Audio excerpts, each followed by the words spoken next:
Жалал Абад шаарында электробустар толук каттамга чыкты. Жалал Абад шаардык мэриясы тарабынан сатып алынган 10 дана электробус каттамга чыкты. Алар учурда шаардагы номер 10 каттамда жүргүнчүлөрдү тейлеп жатат. Бүгүнкү күнү бизге 10 электробус тендерден берилип, Кудай кааласа баардыгы келип, азыр бир линияда иш алып барып атышат. 10 электробустан. Зарядный устройстволор орнотулуп, азыр баардыгы ушу өзүбүздөн заряд алып, жумушка чыгып атат. 10 линияга биз дачаны кошконбуз, ошо 10 дача кылып кольцо айланып жүрүшөт. 240 киловаттык трансформаторный колонкалар келген, заправочный станциялары. Максимум 40 мүнөттүн ичинде автобусту толук кандуу зарядкалап, жумушка чыгарат. Электробустар күйүүчү майлар менен жүргөн автобустарга караганда каражатты 60%га чейин үнөмдөйт. Тагыраагы бир электробус 450 сом менен толук кубатталат. Ал үчүн 6 автобусту бир учурда кубаттоочу 3 жабдык орнотулган.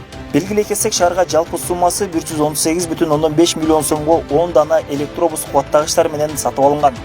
Каражаттын 100 миллион сому республикалык бюджеттен, ал эми калган каражат жергиликтүү бюджеттен бөлүнгөн.